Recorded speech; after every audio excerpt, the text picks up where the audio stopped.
We've passed the penultimate parade and made it to the final foray of the Formula 1 season in 2023, and 4 points is all that splits the Ferrari and Mercedes teams from claiming second place in the standings. But at one point in the season, Mercedes held a 51-point margin over Ferrari as they sought to close the technical book on the zero-pod era and build toward a consistent, win-fighting team once again. Unfortunately though, unless a shock win in Abu Dhabi can bookend the season's story for Mercedes, 2023 will be the Silver Arrow's first winless season since 2011. When you consider all of the unluckiness, drama and heroics that have punctuated the seasons of both teams, all 4 of their drivers, the fact that they're ending this year this close on points is a brief moment of respite in a Formula 1 season that has been largely devoid of championship fights. Now, last time out in Vegas, the cards were dealt, and from an economic standpoint, because F1 themselves were spearheading the development, promotion and execution of the whole event, this vertical integration meant that F1 was all in Las Vegas. But first, for FP1, it was a weak offsuit 2-7, a pre-flop fold, a fold before the action even really got started. On Friday, fans who had shelled out hundreds, if not thousands, for travel, accommodation and event access were unable to get more than outlaps and vouchers for their money, and those fans responded in the most truly American way they could, with a lawsuit. And qualifying then turned up the heat, with a pair of Formula 1 kings donning special suits and both vying to cash in on the tricks that they had hidden up their sleeves. After Charles Leclerc took pole, predictions for what we could expect in the action of the race landed on a wide spectrum, anywhere between a royal flush and royally oh no, I can't use that line. Royally fraught, we'll go with that. But it wasn't quite a full house in the grandstands, and many were looking to see the logistical bluffs of the organisers get called. But as always in Vegas, in the race, the house won. Have we had enough of the poker analogies yet? I guess I knew using this script would be a gamble. But even within the Las Vegas Grand Prix paddock, opinions were very split on how the race was going. And to the cynical commentator, the opinions were split between the unwavering positivity and marketing speak that emanated from those with economic skin in the promotional game of the race, an incentive either direct or implied to stress the success of the strict circuit and minimise the numerous shortcomings of the event. And often in Formula 1, the short memories of fans, drivers and pundits are the subject of ridicule and self-deprecation. But I think the Las Vegas organisers are hoping that stories like the view blocking, the delayed and unfinished construction projects and the Vouchergate scandal are promptly and firmly swept under the rug, just like all their other scandals. Anyway, just as F1's PR people will be doing after the various Vegas controversies, we're moving right along here. We head back to the Arab desert this weekend to cap off an odd year for Formula 1. We saw only 2 years ago at the very same venue, the championship decided on the final lap of the final race. 369.5 points was the tally that both Lewis Hamilton and Max Verstappen started that race with, and nothing could separate the two. As we all know, that year they gapped their teammates and the rest of the Formula 1 field in a battle for the ages. Luckily though, that whole thing is not the subject of today's video. No, instead we're talking about a different battle, the one for P2 in the standings, and 4 points after 21 Grand Prix and 6 sprint races is all that separates the two teams. The value of a single P8 finish is all that sits between these two global motorsport giants trying to represent their brand in the best possible way. Unfortunately, it's for second place, but it's still hugely important to these teams, not only insofar as the prize money that they would gain, but also the respect, the brand value of that P2 of beating Ferrari or beating Mercedes is really, really crucial. The board of directors on the owning car companies will want to see it. Everyone within their teams that spent their entire life working in Formula 1 to get to the best opportunity they can will be putting everything they can to try and get that win. For nothing else apart from ego, but there's also so much more to it than that. And under the auspicious, if often dramatic leadership of Toto Wolff, the Silver Arrows currently stand to take that silver medal if the gap is not closed this weekend. Hamilton and Russell have brought fireworks to Brackley to an extent that is surely only surpassed by Hamilton's own scraps with Nico Rosberg in the early hybrid years. And for Ferrari, Fred Vasseur was brought in after experience with ART, Renault and Sauber to do what all those since 2007 had failed to do, bring the most important title, the most valuable thing in the racing world, back home, back to Maranello. Mattia Binotto, though loved as he was by the Netflix cameras and the social media admins of the sport, was never able to get the stains of the 2019 illegal engine controversy and the embarrassment of the 2020 season off of his team shirt. Under Binotto's leadership though, after the so close but yet so far Arriva Bene administration, Ferrari rose back to be real championship challengers, or so we believed at the start of last year, but familiar issues with strategy, reliability and fundamentally flawed decision making meant it was time for a change at the top. And that is exactly the view that Ferrari's board took when they replaced Binotto with Fred Vasseur, a big money contract for Fred, but also the weight of Italy's expectations on his shoulders. As both teams headed into the 2023 season then, there were both similarities and key differences between the stories of Mercedes and Ferrari.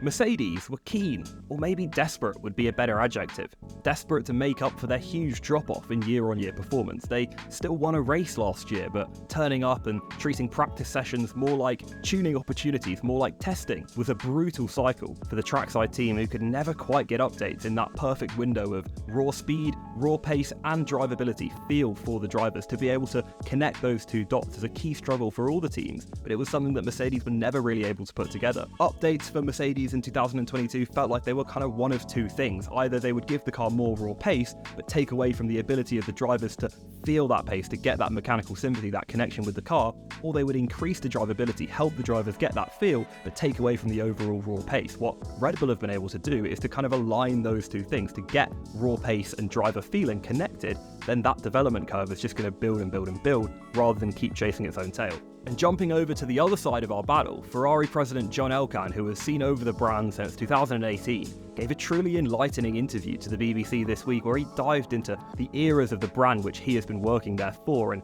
championed the objective upticks in on-track and factory performance that their new team principal has brought in, alongside their new sporting director, Diego Ioverno, and forgive my terrible Italian pronunciation. But Elkann stressed things like Ferrari's falling average pit stop time, their increased points per race and decreasing lap time gaps to the RB19 in the season's second half.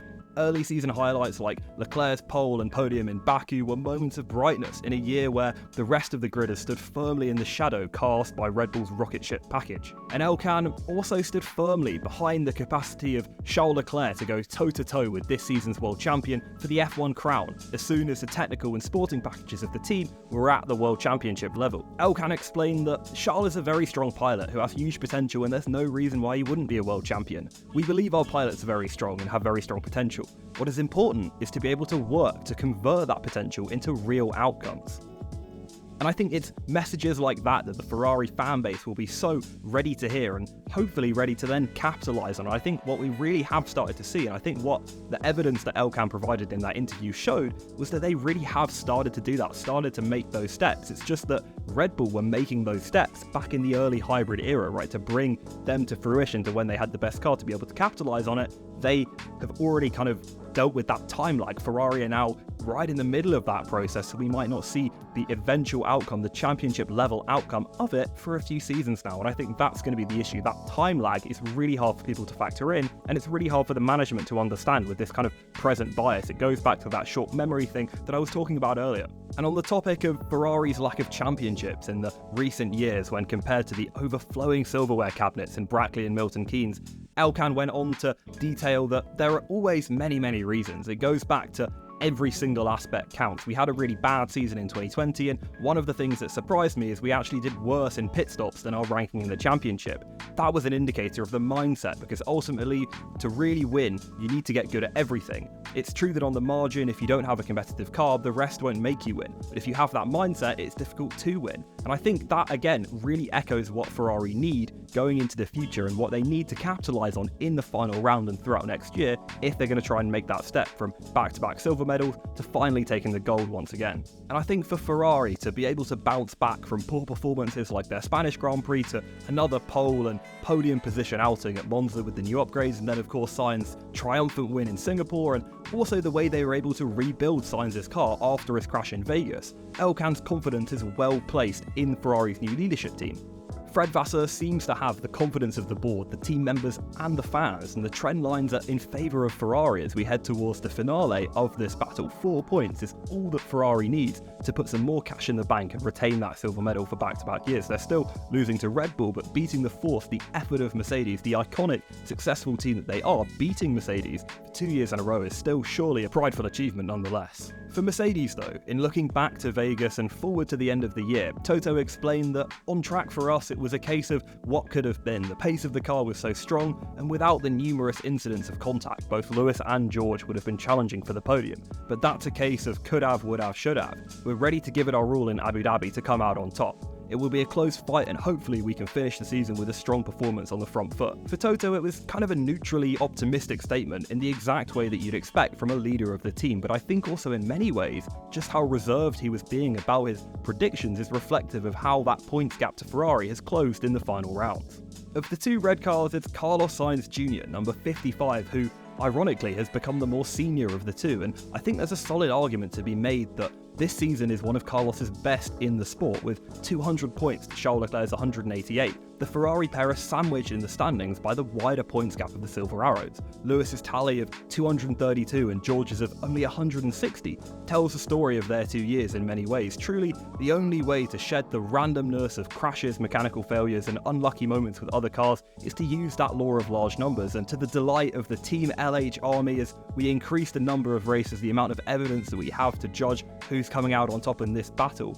Losing to George by a 35-point margin last year gave Lewis plenty to do this year to make back up that net point split, and he did exactly that. And of course now that maths favours Lewis when you add up the 2 years. And now I think also for the Mercedes, that Qatar flashpoint was a moment that really very few of us saw coming. The fact that despite the heat getting turned up a little bit in that battle, that it would truly come to them making contact on track.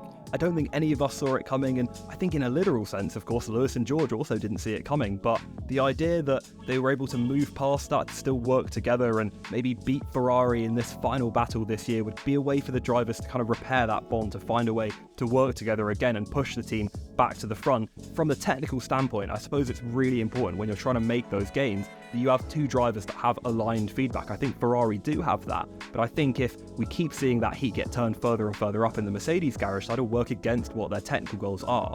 So more specifically then, heading into Abu Dhabi, what are we left with and what can we expect? Well, Fred, like Toto in many ways, was confident in his preview of the Abu Dhabi Grand Prix with a particular evidence-backed emphasis on the versatility of the Ferrari technical package and all the other quantitative upticks he and his team have put together in the latter part of the year. Fred said that we were able to perform in Monza, in Singapore, in Austin, in Mexico during these weekends on different tracks in different race conditions, different tyre compounds, and we can be more than motivated before Abu Dhabi. The momentum is for us and let's see what happens. And I think if I was to throw my prediction in, I would back what Fred says. Despite his obvious biases, I think what he says about the versatility of the technical package is really accurate, and those practice sessions tomorrow in Abu Dhabi will be so crucial to getting that setup nailed in. I think heading into Sunday's race, Ferrari will have the upper hand from a technical standpoint, but that's also only one element. You've then got their infamous strategy dynamics that have actually improved throughout the year, but that's something that Mercedes have often been really good at. So between the stops, the changes, and how the cars and the drivers are going to adapt to the circuit, it's really wide open. But yeah, I'll stick my neck out and say I think Ferrari are going to get this. But additionally in Abu Dhabi, we'll also see the final chapter of a few other storylines throughout the sport, and those of particular interest, particularly for this video, include the three-way tango for P4. It sees Sainz, Norris and Alonso all within a 5-point margin for bragging rights in the Drivers' Championship, and surely some extra performance-based contract incentives that will go in favour of whoever between them is able to get that P4 closed out. Elsewhere, you've also got a scrap towards the bottom of the Constructors' Championship. Williams holds 7th spot, they're just 7 points clear of AlphaTauri, who have outscored the British outfit by 11 across the recent triple headers. And AlphaTauri, I mean, their performance has improved significantly since they introduced this sizable kind of Red Bull-inspired upgrade in Singapore, but neither Williams or AlphaTauri scored last time out in Vegas, so it would take something really special for probably Ricciardo and AlphaTauri to close up on that points gap. You've also got Alfa Romeo, a further 5 points adrift of AlphaTauri, down in 9th place, and Haas rounding out at the bottom of the table, further 4 points down on Alfa Romeo. And to avoid finishing last in 2023, they'll need a really great outing in Abu Dhabi, just like the rest of the teams that we're talking about. And lastly, you've also got the end-of-season young driver tests and the rookie outings in FP1 coming up, and the teams will be looking to scout the best of the next generation of junior Formula drivers, although where these names will end up on the De Vries to Piastri spectrum of rookie Formula 1 performances remains to be seen. So what are you expecting in Abu Dhabi? And who do you think deserves to come out on top between Mercedes and Ferrari in the final round? Let me know down in the comments, and as always, thank you very much for watching. Subscribe here and turn on our notifications to stay up to date with all our work here at Crash F1, and check out crash.net for coverage across the motorsport world.